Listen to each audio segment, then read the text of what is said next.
Semua pabrikan telah melakukan uji coba di Jerez. Ada tim yang menjelaskan apa update-nya, dan juga ada yang merahasiakannya. Nah kemarin, dari Yamaha nampak jelas bahwa mereka menguji mesin baru dan informasinya lebih kuat daripada versi yang digunakan untuk podium di race Jerez. Kini, kita akan bahas Aprilia yang menguji beberapa komponen baru yang unik dan aneh sih.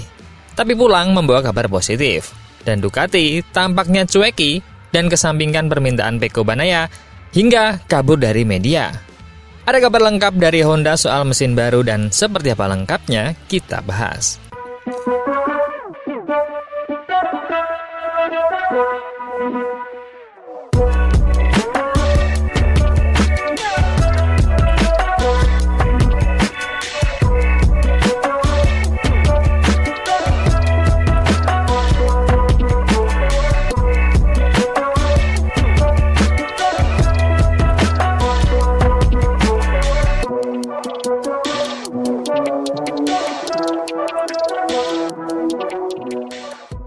Jangan sampai ketinggalan update tentang MotoGP dari TNT. Dengan cara ketik hashtag MotoGP di kolom pencarian agar kamu bisa mendapatkan pilihan berita menarik yang kamu cari. Aprilia adalah pabrikan yang bisa dibilang ngefur jika dihitung dari jumlah pembalap. Tentu untuk torehan poin pabrikan, jika mengandalkan pembalap tes untuk meraih poin di klasmen konstruktor, tentu pastinya tak dapat dibandingkan secara apple to apple. Meskipun kita juga belum tahu secara pasti kapasitas Jorge Martin dengan Aprilia akan seperti apa. Akankah kuat ataukah akan kesulitan seperti halnya Enea Bastianini di KTM? Dan demi mensupport 3 rider lain agar bisa perform demi mengimbangi defisit pembalap, Aprilia tak henti-hentinya berinovasi. Salah satunya adalah yang kemudian dites di Jerez kemarin. Pembalap pabrikan Aprilia, Marco Bezzecchi, menguji lengan ion karbon baru dan juga aerodinamika. Aprilia beraksi pada hari Senin dengan pembalap pabrikan Marco Bezzecchi, pembalap penguji Lorenzo Savadori, dan 2 pembalap Trackhouse Ai Ogura dan Raul Fernandez. Uji coba ini akan membahas tentang menemukan solusi yang sulit dikembangkan karena jadwal yang padat di akhir pekan balapan, khususnya di bidang aerodinamika. Beberapa komponen menarik tengah diuji guna mempersiapkan kemudian homologasi kedua, sesuai regulasi. Demikian pernyataan resmi dari Aprilia Racing. Bagi Marco Bezzecchi, fokusnya adalah pada aerodinamika dan pengujian lengan ayun yang berbeda. Bagi Lorenzo Savadori, semuanya tentang pengembangan baru untuk meningkatkan kinerja pengereman dan stabilitas motor. Setelah balapan di Jerez, Bezzecchi mengkritik kurangnya stabilitas RSGP. Masalah yang selama ini dicari solusinya oleh Aprilia. Di tengah hari, pria Italia itu menjawab pertanyaan dari wartawan yang hadir. Apa hal terpenting yang telah diujinya sejauh ini? Bezzecchi menjawab motor sambil tertawa, sebelum menjelaskan lebih rinci. Kami melakukan pengujian dengan baik di pagi hari karena lintasannya luar biasa dan semua abrasi dari karet ban. Kami menguji lengan ayun baru yang bekerja cukup baik. Sore harinya, kita mencoba beberapa bagian aerodinamis. Itu menarik. Lalu apa tujuan dari lengan ayun baru itu? Ini adalah lengan ayun karbon, yang seharusnya membantu meningkatkan stabilitas. Ini adalah area yang kami garap sejak awal tahun. Setelah balapan akhir pekan, dengan cengkraman yang kuat, apakah sirkuit Jerez tempat yang tepat untuk menguji stabilitas motor? Dengan cengkraman yang lebih kuat, sepeda motor lebih responsif. Lebih kuat, motor memiliki sedikit lebih banyak daya cengkram di lintasan. Namun, dengan ban lunak dan cengkraman yang tinggi, sulit untuk melaju di lintasan ini dan Anda tidak memiliki banyak stabilitas. Lalu, ada angin kencang di lintasan pada hari Senin. Dan seberapa mengganggu hal ini terhadap pekerjaan pengujian? Angin bagus untuk menguji aerodinamika. Karena, jika berhasil saat angin kencang, dia juga akan berhasil saat angin lebih lemah, kata pembalap 26 tahun itu sambil tertawa. Namun di Jerez selalu seperti ini. Anginnya bertiup di sore hari, tapi lintasannya sangat bagus, jadi itu sedikit mengimbangi. Paulo Bonora mengumumkan di situs web resmi mereka bahwa mereka menguji banyak elemen aerodinamis. Beberapa terlihat dan beberapa tidak. Kemarin adalah hari Minggu yang hitam dan putih. Karena setelah menganalisis balapan, kami melihat kecepatan yang sangat bagus dalam balapan sebenarnya. Jadi kami sangat kecewa dengan apa yang terjadi. Tapi itulah balapan. Kecepatannya sangat bagus, terutama di bagian terakhir selama 5 putaran terakhir. yang menunjukkan potensi yang sangat-sangat tinggi. Ya, sedikit nasib buruk melanda Bezzecchi. Dia mungkin memacu terlalu keras saat memasuki tikungan dan masuk ke gravel. Dia mendapati dirinya berada di posisi terakhir pada akhir putaran kedua. Tapi, dia berhasil bangkit kembali sambil mempertahankan kecepatannya yang sangat solid. Selama pengujian ini, kami sepenuhnya fokus pada kinerja. Kami mencoba banyak bagian yang terhubung dengan aerodinamis, termasuk sesuatu yang dapat Anda lihat di bagian belakang. Itu dirancang untuk meningkatkan kinerja, sudah pasti. Kami berfokus pada fase masuk tikungan dengan Bezzecchi. Kami perlu meningkatkan stabilitas motor untuk juga mengoptimalkan fase akselerasi. Kami juga tengah menggarap manajemen mesin dan penyetelan elektronik untuk memberikan kenyamanan lebih dalam mengendalikan ban belakang dan perilaku sepeda motor secara umum. Kami juga banyak berlatih di fase start. Tampaknya kami telah membaik dalam 2 atau 3 balapan terakhir, tetapi kami harus terus membaik di area ini. Dengan Lorenzo Savadori, kami menguji beberapa hal yang tidak mungkin dicoba selama akhir pekan balapan karena keterbatasan waktu. Dan kami secara khusus berfokus pada penyesuaian sasis lainnya. Sedangkan dari Ducati, ada hal menarik nih. Dengan apa yang menjadi keluhan Pecco Bagnaia ketika balapan sebelumnya, nampaknya Ducati tak memprioritaskan apa yang diminta Pecco untuk bisa memperbaiki performanya. Namun hal itu malah dikesampingkan dan memilih untuk menguji hal lain. Apakah ini untuk kebaikan, atau Ducati sudah tak pro lagi kepada Pecco? Tak ada keterangan resmi dari Ducati, dan juga Davide Tradosi menghindari media di Jerez. Ducati nampaknya memainkan kartu kerahasiaan. Tidak ada komunikasi dari Borgo Panigale mengenai pengujian tersebut. Baik Davide Tradosi maupun para teknisi tidak mengungkapkan isi pengujian tersebut. Namun, semuanya menunjukkan bahwa elemen pramusim sasis dan Aero 2025 telah direvisi.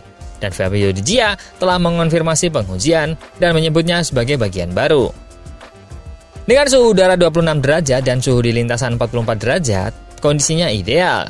Tapi hembusan angin yang terus-menerus mempersulit hari bagi para pembalap yang sekarang menuju Le Mans untuk Grand Prix Prancis. Namun, Pecco sedikit memberikan bocoran tentang hal-hal yang diujinya. Pecco Bagnaia mengakhiri hari sibuk di tes MotoGP Jerez hanya di posisi ke-19 pada lembar waktu gabungan. Namun, dia merasa puas karena dia menemukan 2 hal yang menurutnya akan membantu menjelang putaran berikutnya di Le Mans. Setelah frustasi dengan posisi ketiga di Grand Prix Spanyol, hari Minggu, dia tampak tidak mampu melewati Fabio Quartararo. Bintang pabrikan Ducati itu berencana untuk memprioritaskan penyesuaian setup guna meningkatkan feelingnya di tikungan cepat. Namun, hembusan angin yang tidak konsisten memaksa terjadinya perubahan fokus. Daftar saya padat, kata Bagnaia. Kami mencoba untuk fokus pada setup, agar saya bisa lebih puas dengan feeling saya terhadap motor di tikungan cepat. Namun, dengan semua angin ini, sulit untuk memahami dengan jelas perbedaannya. Bagnaia dan kru Ducati Lenovo akhirnya memutuskan untuk kembali ke pengaturan standar dan menguji ulang beberapa bagian yang menurut pembalap Italia itu telah dipilih oleh rekan setimnya Marc Marquez di awal musim. Sulit untuk menguji setup dengan kondisi seperti ini. Jadi kami memutuskan untuk kembali ke setup standar dan mencoba item baru yang sebenarnya telah digunakan Marc Marquez sejak awal tahun. Kata Bagnaia, seperti dikutip oleh gp1.com. Saya selama ini tidak menggunakannya, karena saat tes di Thailand semuanya agak berantakan. Terlepas dari posisinya di lembar waktu, Bagnaia meninggalkan tes dengan optimis. Saya senang dengan sesuatu dan kami akan membawanya di Le Mans sejak awal. Hal-hal lain akan saya coba lagi. Mungkin jika hari pertama cerah, mungkin dengan ayun. Namun bagaimanapun, saya senang, karena kami memberikan 2 hal yang menurut saya akan membantu. Bagnaia tidak mau mengungkapkan 2 hal itu, tetapi mengungkapkan bahwa keduanya tidak terkait dengan sasis. Sulit untuk mengatakannya, tapi ini bukan tentang sasis. Marc sudah mencobanya dalam uji coba pramusim, sementara saya tidak melakukannya karena saya tidak dalam kondisi yang tepat untuk melakukannya saat itu. Dan keluhan soal tangki untuk sprint yang awalnya diprioritaskan oleh Ducati juga dikesampingkan. Mungkin seperti pernyataan sebelumnya oleh Tradosi yang meminta Pecco berhenti merengek tentang setup yang pas dan mulai memaksimalkan motornya karena memiliki kelebihan. Namun, jika kelebihan motor itu hanya bisa dimanfaatkan oleh Marc Marquez dan tidak merata di semua pembalap, bagaimana pembalap-pembalap lain di Ducati musim depan ketika sudah disegel mesinnya? Akankah bisa maksimal seperti Marc Marquez atau kesulitan seperti Pecco? Sedangkan tahun ini, GP24 yang menurut Pecco adalah sebuah masterpiece, sekali lagi membuktikan kelebihannya di tangan Alex Marquez. Hermine Aldeguer, dan juga Morbidelli yang tampil kuat dan dapat mengimbangin GP25, bahkan terkadang lebih baik di antara dua pembalap GP25. Sedangkan berita dari Honda, Joan Mir menyebut mesin baru Honda sebagai langkah kecil di semua area setelah mencicipi spesifikasi yang digunakan oleh pembalap penguji dan wildcard MotoGP Spanyol Alex Espargaro selama uji coba Jerez di hari Senin. Mir yang mengalami kegagalan mencetak skor untuk ke-6 kalinya musim ini ketika dia tersingkir saat berjuang untuk posisi 6 teratas di Grand Prix dalam pengujian, finish di posisi ke-16 dalam catatan waktu. Dan mengatakan, itu hari yang baik, sesuatu yang kami butuhkan setelah 5 balapan tanpa kesempatan untuk melakukan uji coba. Anginnya agak kencang, tetapi saya dapat mencoba mesin yang digunakan Alex. Ini adalah langkah kecil ke arah yang benar bagi kami. Saya rasa ini menawarkan peningkatan di semua area. Sedikit lebih bertenaga, sedikit lebih berakselerasi. Espargaro menjalankan mesin spek baru sepanjang akhir pekan, di mana dia kehilangan posisi ke-14 dan 2 poin akibat penalti tekanan ban pasca balapan.